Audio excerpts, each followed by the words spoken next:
This is a UC San Diego Blinkcast.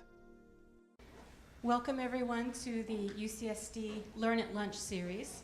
This series is a monthly series that's presented to you by the Faculty Staff Assistance Program and the Joint Staff Associations. So we hope that you'll appreciate all the information today and come back again next month, the second Tuesday of every month. Someone will be here to present a new topic, to give you some information or something of interest that you can use to better your work life and your personal life. I want to remind you to turn off your cell phones today so that you take the next 45 minutes or so just for you. We're also having a meditation to our presentation today, and we want to make sure that that's a time that we can all concentrate and just be here and be present and mindful together. Our speaker today is Jeff Zlotnik. He's the founder of the Meditation Initiative and has been working in San Diego for many, many years, working with children, with incarcerated youth and adults, with elderly, with hospice, with many different institutions, teaching a very simple form of meditation that will help to better your health, increase your awareness, better your relationships, and the community in general. And I think that you'll find that his approach is very refreshing and very, very easy to incorporate today. So I hope that you'll welcome Jeff and enjoy the next 45 minutes or so. Thank you, Crystal.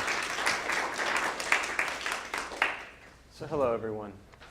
Thank you for having me here. Thank you, Crystal, for inviting me to be here. How many of you are dealing with stress? Make this easy. How about anger? Sadness? Anxiety? Depression? Is there anyone here free from any of these 5 things? Because if you're free from these 5 things, you are free to go now and you really don't need to be here. But if you're dealing with any sort of stress, anger, anxiety, sadness, depression, that in essence is what we're going to cover in the next 40 minutes or so. So I want to do a brief introduction of myself, just a couple minutes, and then we'll get into it. My name is Jeff, and I grew up here in San Diego, was raised in Del Cerro, went to high school here, went to college out in Arizona, went to the University of Arizona, studied psychology and philosophy. And when I was there, I started working in a group home counseling adolescent females who'd been physically, sexually, emotionally abused. And at this time, I'm 20 years old and had my whole life's plan to be a clinical psychologist and go into that work. And so at the age of 20, I start getting into meditation myself. And here I am, 20, working with 14-year-olds roughly. And while I was doing my practice, I realized that if I brought this practice into the group homes I was working in, that maybe it would help them as well. And I didn't, wire them up, and I wasn't testing their heart rate or brain waves or anything like this. I just would see kids who were really angry, really stressed, really depressed, and we would sit in silence for a few minutes, and we would breathe. And afterwards, when we would open our eyes, I saw people who were more peaceful. And it was really that simple for me, and this is about 15 years ago, and this is kind of what started my journey in this meditation path. And then I went on to the business world for about 7 years and just really wasn't fulfilled with what I was doing, and so I left. And 7 years ago, I started taking meditation into the prison system here in San Diego, and about 3 years ago, I started taking meditation into the public schools. And it's evolved today into what we call the Meditation Initiative. And it's a nonprofit we founded the beginning of 2009 is when we actually incorporated. And what we do now is we take a form of meditation that we'll go through in a minute here. And we go into prisons, we go into hospitals, we go into public schools, we go into private schools, we go into Jewish family services, Catholic charities. I work with rabbis, I work with priests. I work at the Monarch School, which is a school for homeless kids. Navy Medical Center, I started about 9 months ago at Navy Medical Center with their health and wellness, and about 5 weeks ago with the Wounded Warriors, working with folks who are coming back from the war with PTSD and TBI, which is traumatic brain injury. And what I realize in all of these places I go to is that everyone I sit in front of, for the most part, especially since I asked you at the beginning, is dealing with some sort of stress, anger, anxiety, sadness, depression.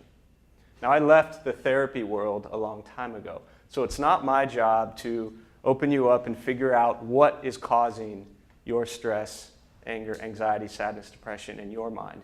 It's my job to meet you where you are and help you deal with it going forward. But I have a question for you. What is the cause of your stress? Responses to what's going on in life. You just made it very easy for me. Does everybody agree with that answer? Thank you. If you hadn't heard that answer, what would your answer have been, potentially? Something different from that. What's the cause of your stress? Internal dialogue. Internal dialogue. This is a really smart group. This is going to be easy, right? Work. What do most people think the cause of our stress is? Something else. Somebody else. Others. Work. Teachers. Family. Relationships. Kids. Parents, right? All of these things is what we tend to go through our day and think is the cause of our stress. And what I began to realize is it wasn't any of those things. It was exactly what you said, which was our, in essence, reaction to all of these situations around us. And so that's how I've explored meditation over the years, is learning to control my mind and my heart and my emotion to the external world. And so that's what we're going to get into here today. Just so I have an idea, how many of you here have done meditation before? Most of you. So those who have done it, tried it, but you couldn't stop your mind, right? We'll get to that. How many of you who've done it, why do you do it? To relax. What else? Turn off all the voices. Turn off all the voices. Are you able to do that? Off and on. Okay. What else? How does it help you? Grounding. Center. Those of you who've never done it, what do you think of when you hear the word meditation? Or those of you who've never done it, why did you choose today to come here and learn? Because what I'm doing is not working, right? What do most people use to deal with their stress? They don't deal with it, right? What's that? Alcohol, exactly. I work a lot with teens and a lot with college kids. Here, USD, San Diego State. And the two things that people use to deal with their stress are what? Alcohol and food. Drugs. Drugs, alcohol, food. Right? These are unhealthy responses. What are healthy ways we deal with our stress? Exercise. What else? Reading. Watching movies. Right? But we'll get into all that after. What I want to do now is basically lead us through a meditation. My approach to meditation is it's not something we sit and talk about. Right? If you're hungry and you read a book about food, what's going to happen? You're going to get hungrier, right? So we could sit here for 40 minutes and talk about all of this stuff and then leave, and we probably wouldn't have gotten anywhere. So we're actually just going to sit and do a meditation, and then at the end we'll go through some questions and discussion and whatnot. And the list here on the handout, just so you know, to give you an overview of how this is going to go today. On the front here you have the mission, and this in essence is the mission of the Meditation Initiative. Provides free meditation classes for children, adults, and seniors to help reduce stress and anxiety, improve focus and attention, and share tools for anger management while improving overall health and well-being. And then it goes on to list many of the places that we work with. And then on the back, what you have here is an outline, and I love Crystal's, the title is great, Got Peace, How to Create a Sustainable Meditation Practice. And on this outline, it's not really in my nature, so to speak, to sit and go through this point by point, but over the next 40 minutes, we will have covered basically everything that is on here, including tips on how you can then create your own meditation practice outside of here. So I have a bell that I will use to start and stop the meditation. Posture. Posture with meditation is important. Why? Breathing. What do we not want to do? Yes, we want to make sure we're breathing. Breathing is important, but what else? We want to stay awake, right? So it's lunchtime, or maybe after lunch and after we eat, we tend to get sleepy. So we're not going to do this too long. Hopefully you won't fall asleep, right?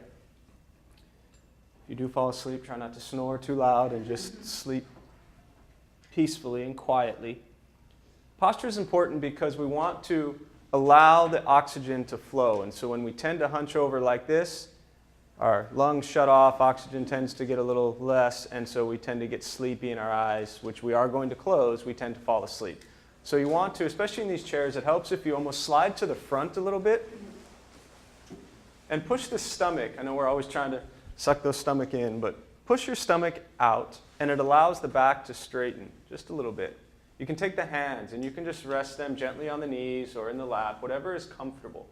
Shoulders will be relaxed, right? A couple things to point out about meditation before we begin. Nothing's going to happen to you, right?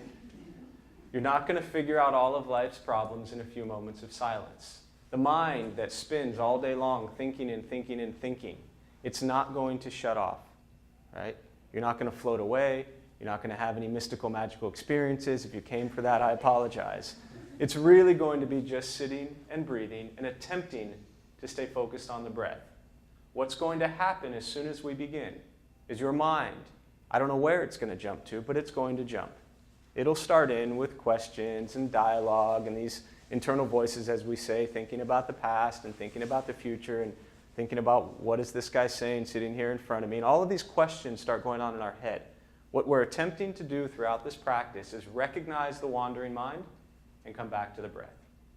I've been doing this 14 years. My mind stays focused on my breath for all of about 2 seconds. And then it goes. Recognize it's gone and come back to the breath. Don't try and stop the mind. Don't try and control the mind. Learn to observe the mind.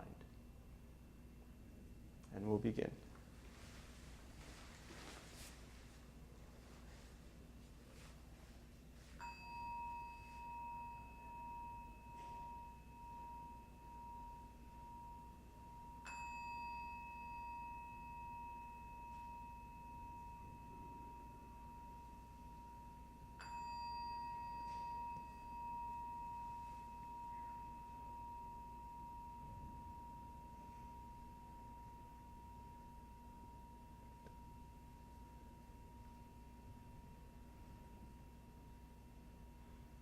And starting with the eyes closed, the mouth closed,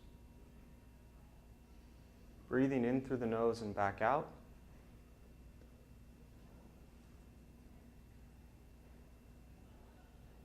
Start with taking 3 deep breaths.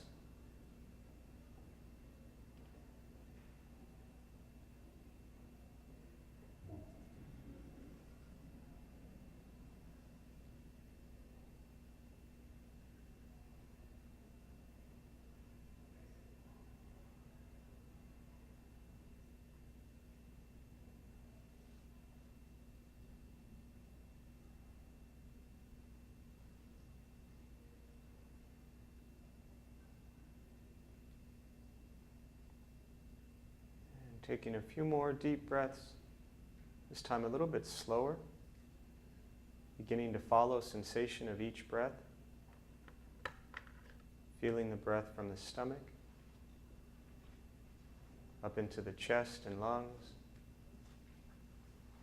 into the head,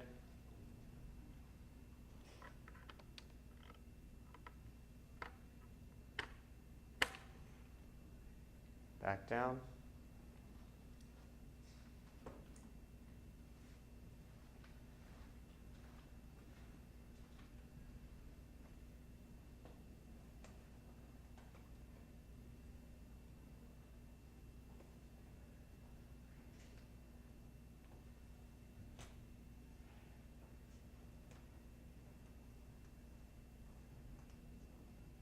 Eventually settling into a natural rhythm of the breath, knowing throughout the meditation you'll hear sounds from outside the room, movement, sounds inside the room. These are not distractions, not disruptions, simply what's happening around us as we sit and breathe.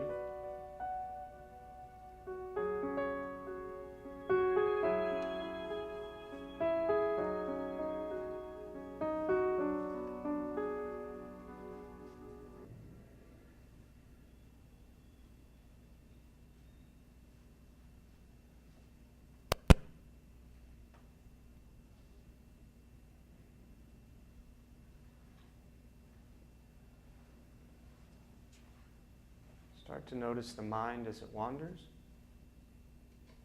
jumping from thought to thought.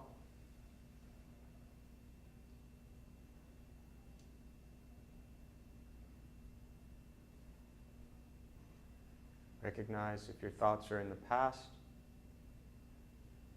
or the future.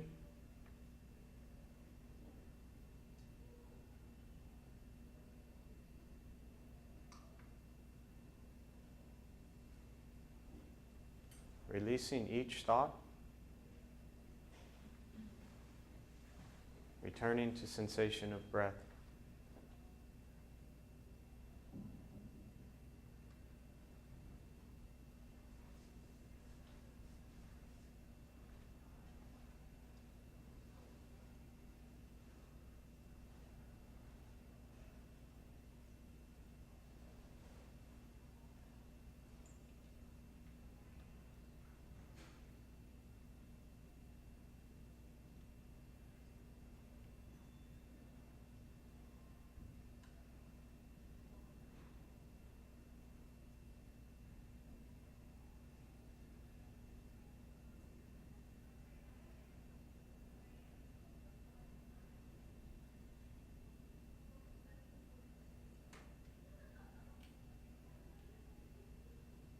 Breathing in, stomach and chest rise.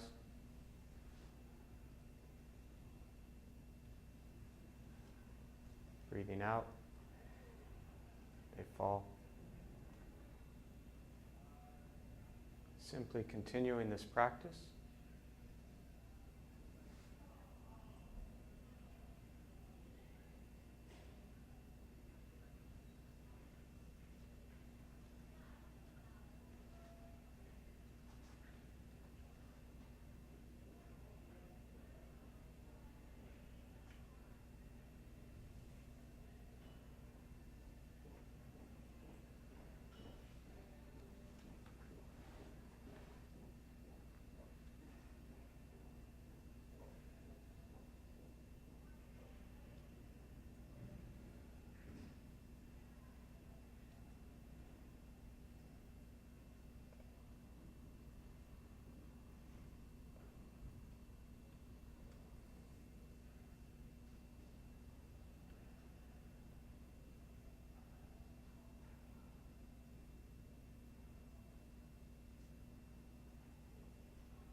The mind continues to wander. Recognize it. Letting thoughts pass. Returning to the breath.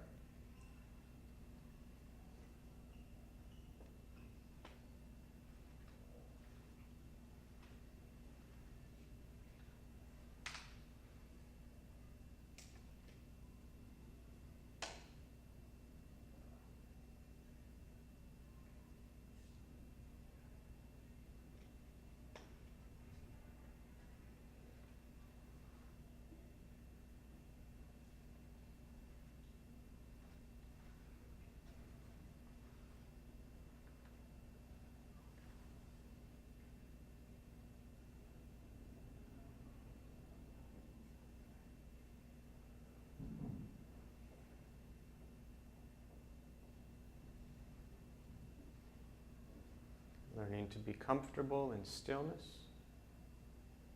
in quiet, expecting nothing from the practice, but to sit and breathe.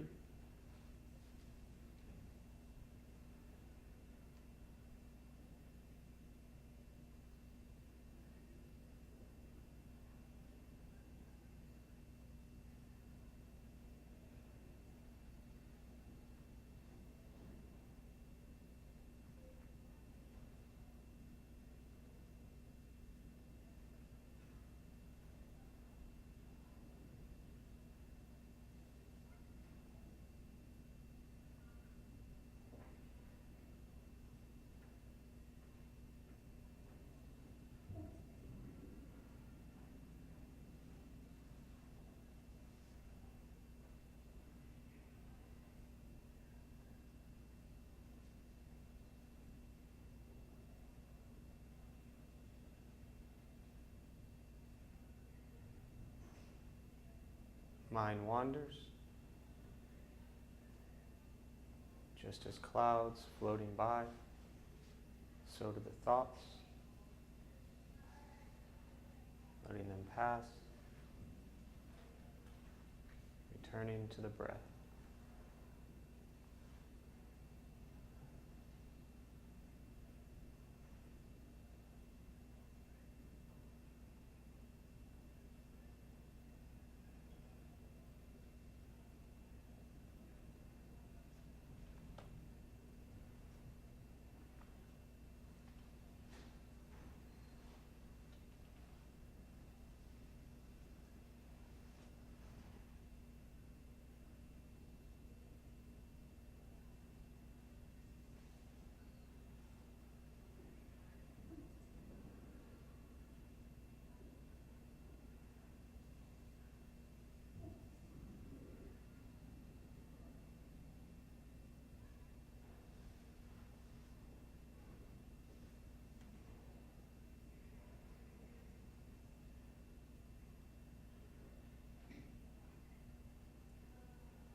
With the body still, relaxed,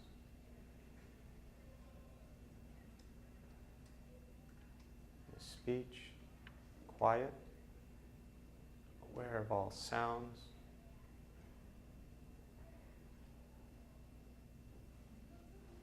and the mind beginning to settle.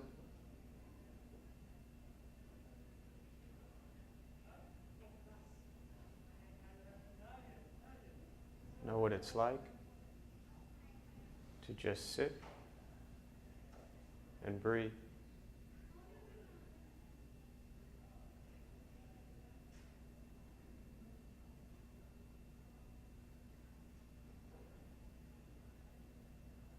Again, taking 3 deep breaths, slowly.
Taking a moment immediately, recognize the speed of your mind, the pace of your thoughts, simply the way you feel now.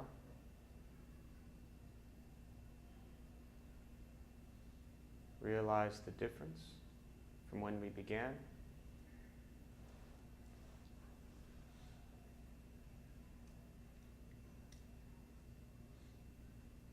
And when ready,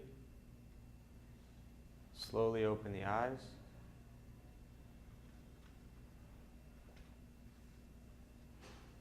Slowly begin to move.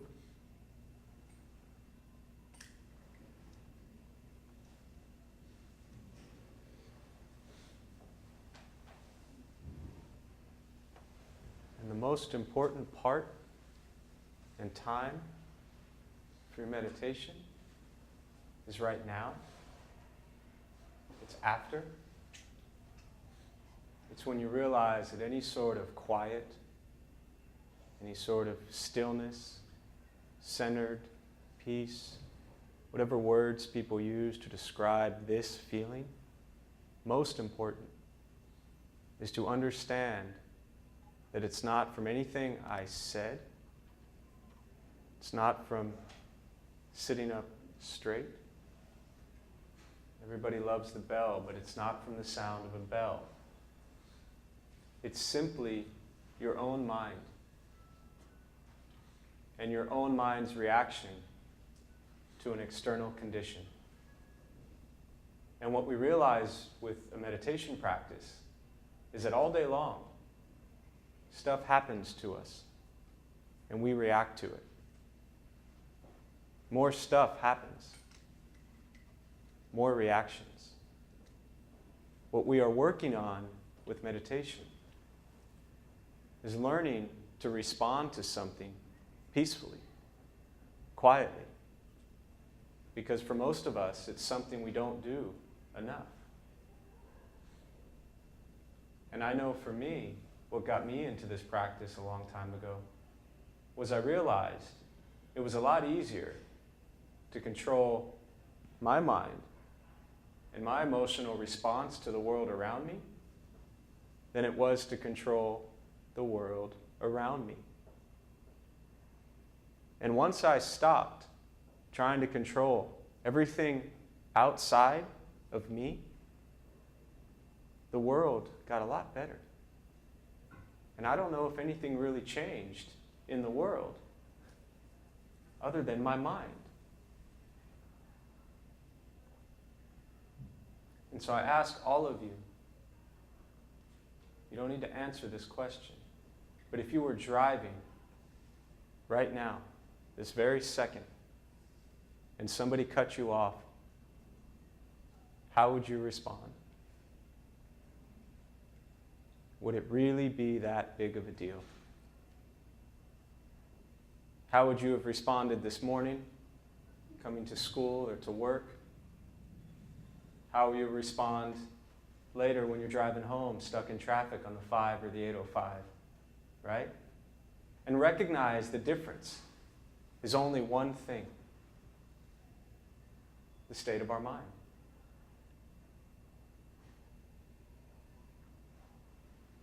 And what we're trying to do with developing a regular daily meditation practice is to take this mindset into everything we do. Imagine if everybody was sitting like this right now for 5 minutes a day. How nice would it be to deal with people?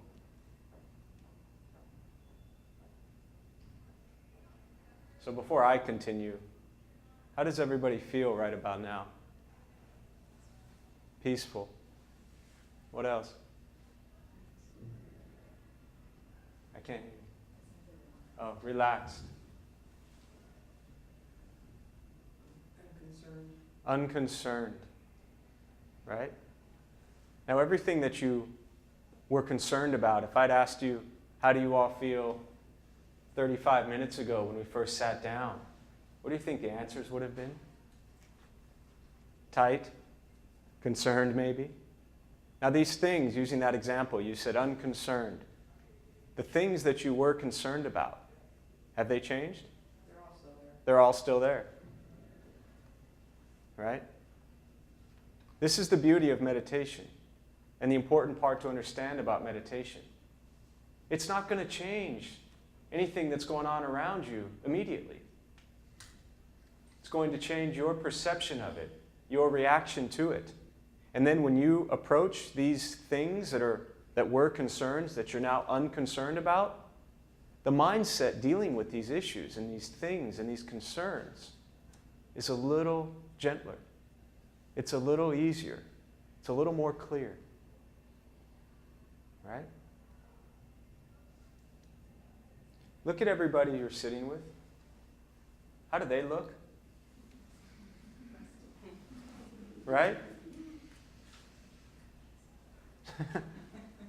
She said you look amazingly calm. Right?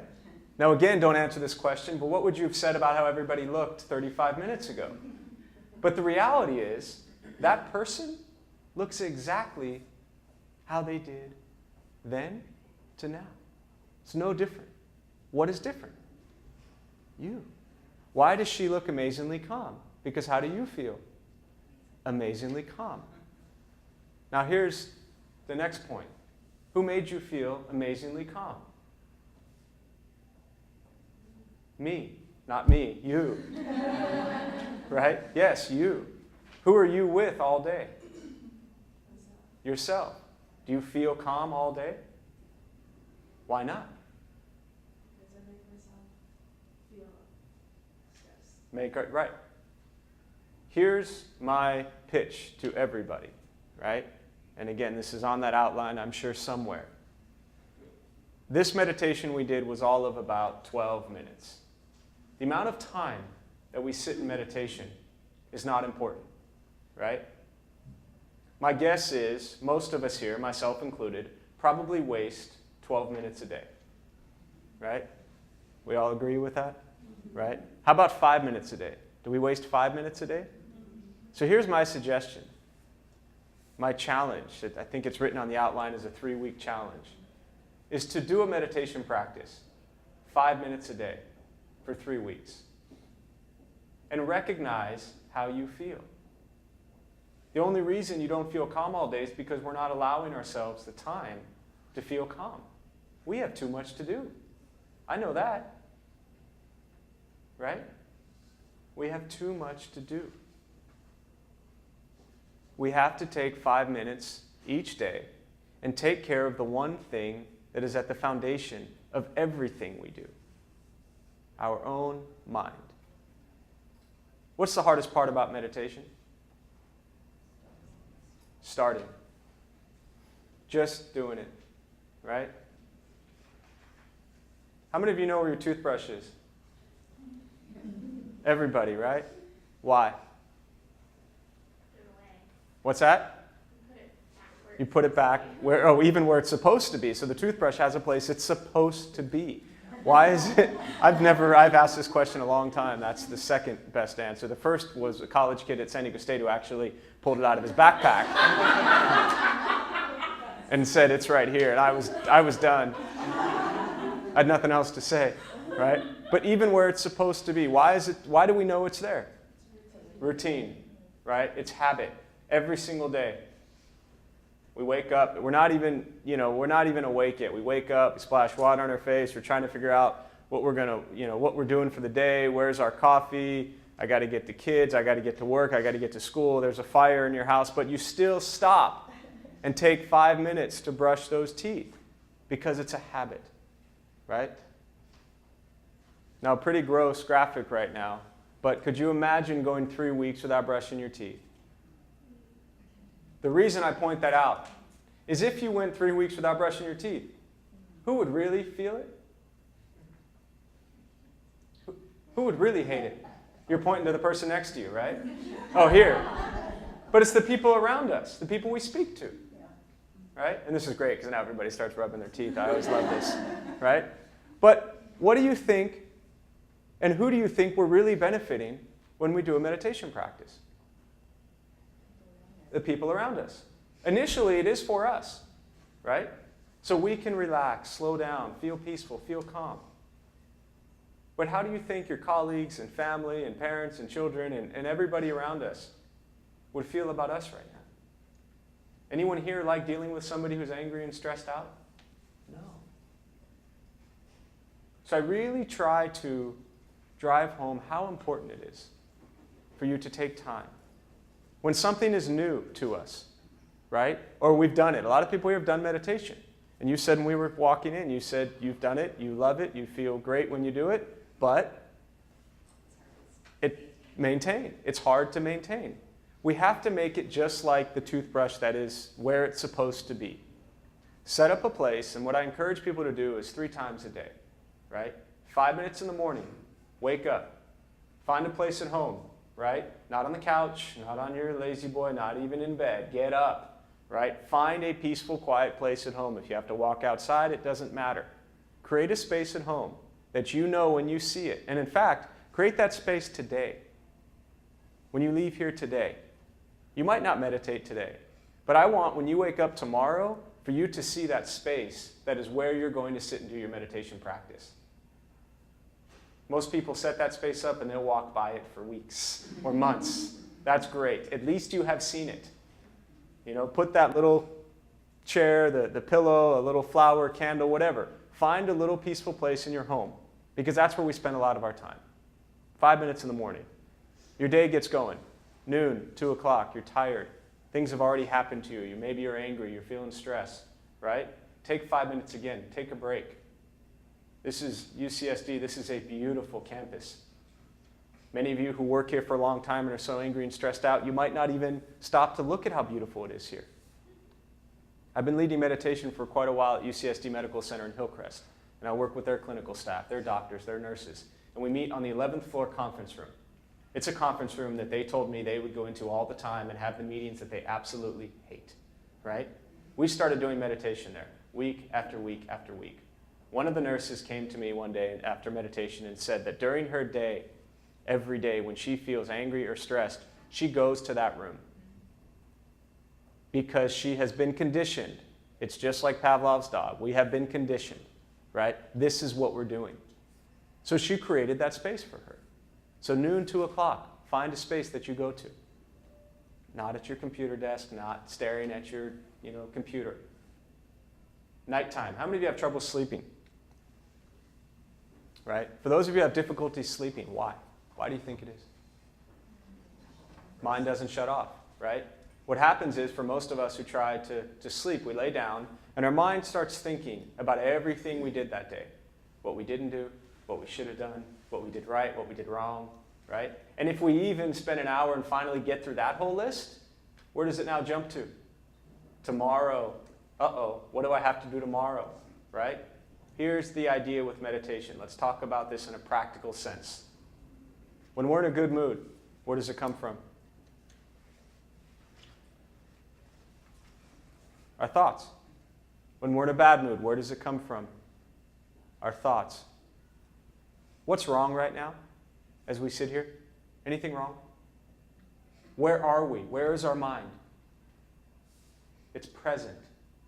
These cliche phrases, be in the moment, be here now, what does that really mean, right? That's why I always say I'm tired of people talking about this stuff. When Crystal said, can you do a lecture on meditation? I basically said, no, I can't do a lecture on meditation. We can do a meditation and then discuss it. And then I'll spend the next 30 minutes trying to convince you to do meditation outside of here, right? But throughout your day, when something happens, someone does something, says something that makes you angry, you have two choices. What are they? React or not react. Get mad or not get mad, right? What did we just practice in meditation? Letting things go. I'm not saying we succeeded, right? Meditation is not a quick fix solution. I was sitting at an Albert Einstein school, middle school. 12-year-old kid after meditation said, I asked, how do you feel? He said, I feel less destructive. Right? This is a 12-year-old kid recognizing the word destructive and recognizing that he feels less, right? And there's teachers observing this. To watch teachers and students meditate together is beautiful, because the teachers say the students are the cause of their stress, and the students say the teachers are the cause of their stress. And it's quite amazing afterwards that all of them can sit in a room. Nobody's stressed, right? Meditation is not the quick fix. It's not popping a pill. It's not putting the Band-Aid on that makes everything better right now. It is a lifelong practice. Any thoughts, comments, questions at this point about anything? I love that you're doing the elementary schools. Mm-hmm. It's such Oh, sorry. a... I was just saying, can you hear me? Yes, I believe I was so. just saying that I really love it that they're utilizing this in grade schools, where Mhm. there are so many children who, don't have the opportunity to relax and who are in very stressful situations. And Right. so this, but I do have a question about it. Is it something that parents have to agree to? Mhm. Okay, good. No, I'm sorry. I was finishing your. I was Oh, I was okay. nodding my head to you finishing your question. Yeah, I have a friend who's a school Right. principal, and Right. I was mentioning to him the other day, wouldn't it be great if you could implement meditation in your school? And he hadn't even thought about it, but Right. when he did think about it for a moment, I think he thought it was a good idea. Right. But how do you do that with parents, some who would resist that, and Right. others would be all for it? Sure. No, that's a great question, great point, and a couple comments in brief. If you're a principal or administrator of a school and somebody comes to you and says you can help your kids with their inability to pay attention and stay focused, and you can actually get them quiet for a few moments and peaceful and calm, do you think there would be any resistance to that? Not on the teachers or the principal's part, but perhaps on the parents. Same thing. I would hope so. Right. So the reason that the meditation initiative was created was to address exactly what you're bringing up. To me, just like, and I think it was Kennedy in 70s, somewhere around there, implemented physical education into our school system. One of my goals, dreams, whatnot with the meditation initiative is to make it a part of our core curriculum in our education system. That every kid sit and deal with the mental, emotional health and well-being simply by breathing, which is something we're already doing, right? But mindful breathing. I've never had resistance anywhere. That's good to know. You know, and principals and directors contact us, and we go in and we work with the parents as well. Well, I'm going to give. Yeah, yeah. Convincing somebody that they should do meditation where you're at is very difficult. I always tell people that. But the reason that the public schools and the prisons and the hospitals are so open to it is because of the method that it's presented in and the style that it's presented in. Yeah, yeah. Other questions? Yeah. What are your thoughts about yoga and playing meditation with yoga, like combine the two practices? Yoga is a moving meditation, very much so. And a couple of the schools we go to, in fact, there was one school, King Chavez, where they were already doing a yoga class. And so I would go into each, and this may also answer your question, there were 6 classrooms that I went into. And this is elementary school. And I would spend about 10 minutes in each class. So I'd go in during the day into their class, 10 minutes, do a meditation, and then off to the next class. And one of the classes, the way their schedule works, they were doing yoga when I would enter, and I would follow it with the meditation. But there were times where these kids were already so relaxed and peaceful, we didn't even do the meditation. We just left them. So the yoga is a moving meditation. And meditation in itself isn't just sitting still, closing your eyes, and breathing. It's eating, it's walking, it's doing dishes, it's cooking, it's doing laundry. It's all of these things that we like or don't like to do, but it's an ultimate mindful and concentrated focus on what we're doing. So if we're doing dishes, just do dishes. Don't do dishes and think about everything that's wrong in your life, right? Just enjoy doing the dishes. Feel the water, feel the plate, just do dishes. So the yoga aspect of it, you'll see yoga in lots of places. But to me, there's moving meditation and then there's seated meditation. So I think it's wonderful. And it's a great introduction for people to begin to slow down a little bit. Absolutely. Yeah. Mm-hmm. Other questions? I can. When you said about washing dishes, was that where you were going when you mentioned exercise, reading, watching movies as meditation? Yeah, everything is a meditation. When I talk about our normal response to what we call stress, right? Unhealthy, drugs, alcohol, excessive eating, right? These types of things. Healthy, the reading, the watching movies, the exercising. These are healthy responses to the stress. But here's the thing. If you are having a tough day, right? You've had a really stressful day and you're just not in the great mood, and you watch a movie that night. For those 2 hours, you feel okay, right? But the next day, how do you feel from watching the movie that you saw the night before? Back to stress. Or you read a book for a couple hours. You feel okay during that period of time. I say the most important thing a lot, but one of the most important things about meditation with the approach that Meditation Initiative takes is that it's not an escape from anything. We're not trying to, it's not an escape from reality. It's not pretending we're sailing down the river on a boat and everything is beautiful. It's direct perception into the mind. It's recognizing that when we feel stress, stopping, slowing down, and recognizing where our cause of stress is coming from, right? If we just see a movie or read a book, I highly recommend that. That's better than, if I'm sitting with, I was up here last week at Pike Fraternity. They called and their director of education or whatever their title was, said, can you come into my fraternity and lead a meditation? So I sat there with 60 fraternity college kids. And their response with how do you deal with stress wasn't reading and seeing a movie, right? So these are the things we have to recognize. We're not escaping. Direct perception into the mind. Yeah. Any other questions? Yeah. Is the practice of meditation cumulative? The benefits of meditation? So here's the thing. It depends on who you ask. If you ask 100 people leading a meditation, they'll lead you 100 different ways. And they'll share 100 different practices, and they'll answer that question 100 different ways. It's just like going to a restaurant. My approach, my biggest rush with what we do is getting people inspired and motivated to develop a daily practice of 5 minutes a day. So to answer your question directly, my personal answer, no. It's not accumulative, right? You're not, I always say that we don't... Not if you're living in the now. Right. If we don't meditate to be good at meditation, right?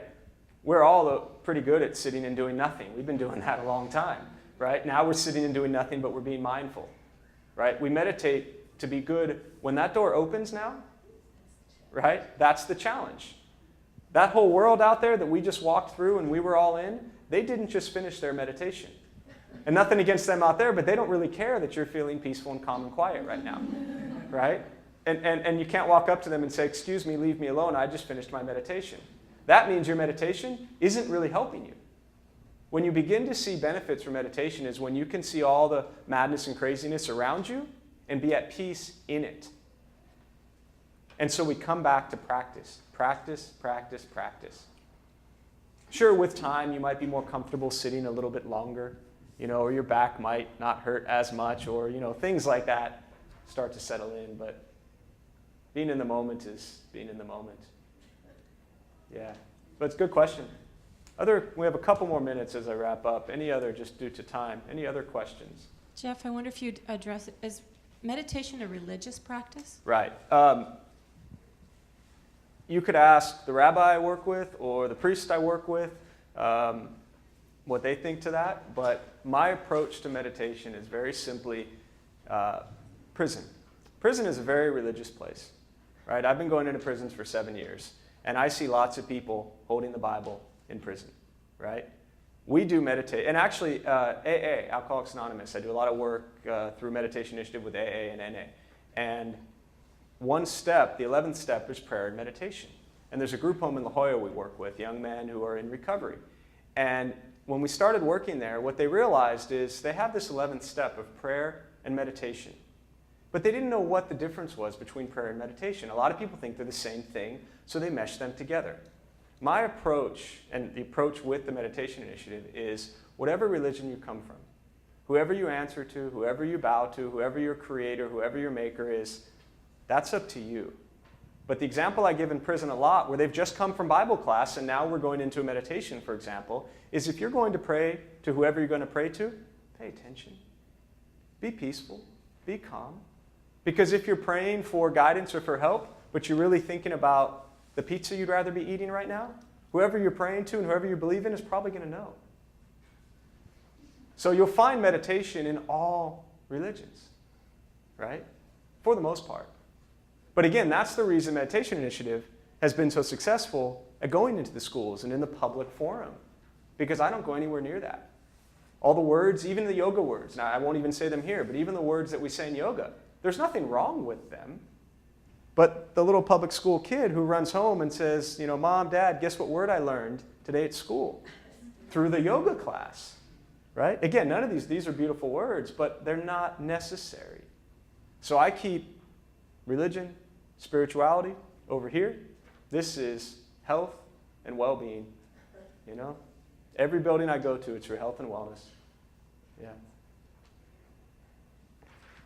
Any other, always at the end, I end up looking at the outline and see if there's anything I missed. But the motivation, the last thing I'll say is, what do you think motivates us to practice?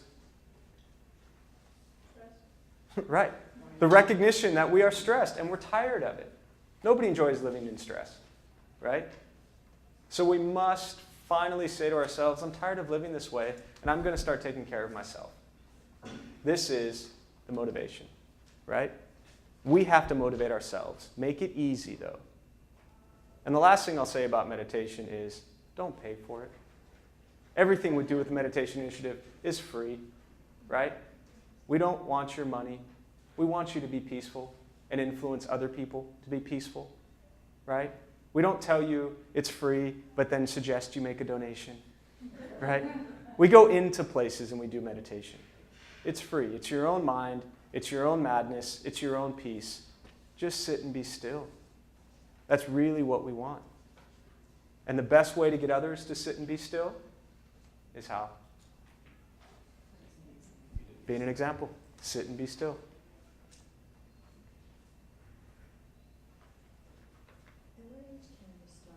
Oh, I've sat with 3, 4-year-olds. It's really cute. Yeah. Yeah. Yes. I did, there's a group, actually another great nonprofit called Kids for Peace. And I was driving a couple years ago, very long story short to sum up to Carlsbad to one of their house meetings to do a meditation. And as I was driving up, it was the first time that I was, going from adults and seniors and prisons. Okay, now I'm going to 4, 6, 8, 10-year-olds. How am I going to do this? So I started thinking to myself, what do kids like? I came up with 2 things, ice cream and animals, right? And so basically we did an ice cream meditation where we close our eyes and we just imagine eating ice cream. And so it's just beginning to get them to realize that they can sit and be still and think about something peaceful and happy. That sitting still and being quiet isn't negative. We're taught that, go sit over there, go sit in the corner, think about what you did. Right? Again, I'm not crossing the boundaries here in the last 2 minutes that we have, but that I have never learned in all of my child psychology studies and what I used to do that was benefiting too many people. So if you tell a kid to go sit, think about what they just did. Right, exactly. So I'm leaving that one alone. But yeah, just thank you for being here and hearing me, speak about meditation. Thank you. This has been a UC San Diego Blinkcast. For more, visit us online at blinkcast.ucsd.edu.